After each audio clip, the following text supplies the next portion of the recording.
est-ce que vous pouvez me parler de l'abbé Leclerc? Un jour, il s'est amené avec un ceinturon allemand. Il l'avait sur lui. Il nous fait voir. Et bon, dessus, là, il y avait un petit un curseur là pour bon. C'était marqué Good mit us. Gott mit uns. Hein? C'est-à-dire, oui. Je crois que ça voulait dire Dieu avec nous. Et il a demandé au copain, à Claude Rossignol, on habitait dans la même rue tous les deux, qui était bricoleur. Il dit, il faudrait que tu me mettes là-dessus, comment dirais-je, la croix des scouts. Et le père Leclerc, après, il se promenait en soutane, bien sûr, avec un ceinturon allemand, avec la croix scout. Il était gonflé, hein? Oui. Et le pauvre, je ne sais pas, quand ils l'ont arrêté, je ne sais pas, comme ils l'ont emmené à Saint-Pierre-du-Joquet, je ne sais pas s'il avait le ceinturon. Il avait des skis.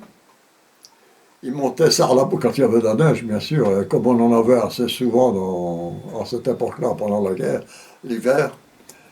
Et il grimpait au haut de Sarlabo jusqu'au chemin de Grang, et il redescendait par là, en ski. Il faisait toute la descente de la route de Grang, c'est que ça démarre au haut sur la boue, puis ça descend, il y a des violents. Et puis là, il n'y avait pas beaucoup de distractions pour les gamins à l'époque, pendant la guerre. Hein. Et le jeudi, c'était le patronage au Cercle Jeanne d'Arc. Il nous faisait aller comme un peu l'esprit scout, mais avec beaucoup plus de souplesse, quoi, oui. Et il avait formé le groupe de Cœurs Vaillants. Donc on faisait partie des Cœurs Vaillants. C'était son idée. Mais il nous rassemblait, il nous faisait des réunions et tout, dans le cercle Jeanne d'Arc. Mais il s'occupait vraiment de nous. Mais il y avait un paquet de gamins, hein, je vais vous le dire. Et on allait se promener sur Cabourg. On montait là-haut aussi, à Fouché-de-Caraï. On y allait. Oui, quand les Allemands défilaient aussi, bien sûr, en chantant « Aïe, aïe, oh !» Et nous, effectivement, on les croisait, puis on chantait, puis ils nous disaient « Allez, chantez, hein, faut qu'on chante plus fort qu'eux. Hein. » Ah, mais pour ça, il était vraiment sympa. Hein, parce que, et un jour, il me dit « Mais qu'est-ce que tu penses faire plus tard, toi ?» Je voulais faire de la mécanique en aviation. Ah bon? Ah bon. Alors je lui ai dit, il tentait le terrain. Il me dit, oui, ben c'est bien. Ben, il me dit, mais, vous allez rien. Pourquoi tu ne veux pas faire de la mécanique des armes?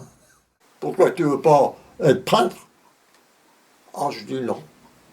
J'ai dit non, non, pas du tout. Ah bon. Et il n'a pas insisté, hein, il n'a pas insisté du tout, mais il tentait le terrain, quoi. Est-ce que vous saviez qu'il cachait des Anglais? Eh ben, c'est-à-dire, je vous dis, nous, avec mes parents puis ma soeur, on couchait chez Manoury, là. Bon, oui. Bref. Et on a fait connaissance des Anglais à un moment. Et à ce moment-là, oui, M. Manoury nous l'avait dit qu'ils étaient allés, je ne sais plus si c'était ceux-là ou d'autres, dans le clocher. Le vicaire, là, l'abbé Leclerc, il les avait planqués dans le clocher, de connivence avec le père Trelon. Parce que le père Trelon aussi, c'était un solide aussi, lui. Hein. Et malheureusement, il a été pris comme les autres, quoi, bien sûr. Il s'est fait piquer par les Allemands, là, au moment de la rafle du cottage, quoi, bien sûr. Quoi. Ouais.